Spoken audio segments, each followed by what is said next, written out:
சின்ன வயசுலேருந்தே வந்துட்டு நிறைய விஷயங்கள் கற்றுக்கணும் அப்படின்னு நான் ஆசைப்பட்டிருக்கேன். அண்ட் அதுக்கான ஆர்வமும் நிறையா இருந்திருக்கு.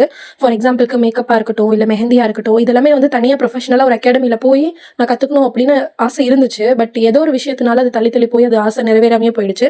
அப்படி தான் கார் டிரைவிங்கும். ஸோ சைக்கிள் வந்து என்னோட அப்பா நான் 6th ஸ்டாண்டர்ட் படிக்கிறப்ப எனக்கு கற்றுக் கொடுத்தாரு. ஸ்கூட்டி நானே அப்படியே எடுத்து கற்றுக்கிட்டேன். கியர் பைக்குன்னு வரப்போ அப்பா தான் வந்து ஒரு 4 இயர்ஸ் முன்னாடி எனக்கு கற்றுக் கொடுத்தாரு. நான் 90% கற்றுக்கிட்டேன். பட் என்னாச்சுன்னா திட்ட ஆரம்பிச்சாரு நான் வந்து ஏதாவது தப்பு பண்ணுறப்போ. ஸோ வந்து ஆட்டோமேட்டிக்காக எனக்கு என்னாச்சு, ஆங்ஷியஸ் ஆகி இனிமேல் வந்து நான் உங்ககிட்ட கற்றுக்க மாட்டேன் அப்படின்னு சொல்லி அதை அப்படியே ஸ்டாப் பண்ணிட்டேன். ஸோ இப்போ வந்து எனக்கு அது எப்படி ஓட்டணுங்கிறதே வந்து மறந்து போச்சு. கார் டிரைவிங்கும் அப்பா கிட்ட கற்றுட்டு இருந்திருக்கலாம். பட் அதே ரீசன்னால நான் வந்து ஓகே வேண்டாம், திட்டு வாங்க முடியாது என்னால் அப்படின்னு சொல்லி சரி நம்ம டிரைவிங் ஸ்கூல் சேரலாம் அப்படின்னு சொல்லி ஜான்வரியிலேருந்து பிளான் பண்ணது. அதை அப்படியே ப்ரொக்ராஸ்டினேட் பண்ணி இப்போ மார்ச்சில் தான் ஃபைனலாக நான் ஜாயின் பண்ணியிருக்கேன். ஸோ நீங்களும் ஏதாவது ஒரு விஷயம் கற்றுக்கணும் அப்படின்னு ஆசைப்பட்டு அது வந்து தள்ளி போய்கிட்டே இருந்துச்சு அப்படின்னா அது இதுக்கு மேலேயும் தள்ளி போடாமல் உடனே போய் ஜாயின் பண்ணுங்கள்.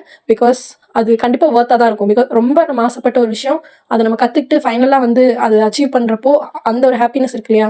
ஸோ அது வந்து சொல்ல வார்த்தையே இருக்காது. அண்ட் ஆக்சுவலாக எனக்கும் ரொம்ப ஆசையாக இருக்குது எப்போ வந்து நான் வந்து நல்லா ட்ரைவ் பண்ணுவேன். இந்த ரோட்லலாம் வந்துட்டு பொண்ணுங்க வந்துட்டு இந்த கியர் பைக் ஓட்டுறதா இருக்கட்டும், இல்லை கார்லாம் ஓட்டுறப்போ அப்படியே வந்து அப்படின்னு சொல்லிட்டு ஒரு மாதிரி ஆச்சரியமாக பார்ப்போம் இல்லையா? ஸோ அந்த மாதிரி நம்ம எப்போ ஓட்டுவோம் அப்படின்னு எனக்கும் ஆர்வமாக தான் இருக்குது. அண்ட் கூடிய சீக்கிரம் நான் ஃபுல்லாக கற்றுக்கிட்டு அதையும் வீடியோவாக போடுறேன். Okay guys, that's it for today. And மறக்காமல் நம்ம பேஜை ஃபாலோ பண்ணிக்கோங்க. அண்ட் வேறு ஒரு யூஸ்ஃபுல் கண்டென்ட்டோட நான் உங்களை நெக்ஸ்ட் வீடியோவில் சந்திக்கிறேன். Bye bye.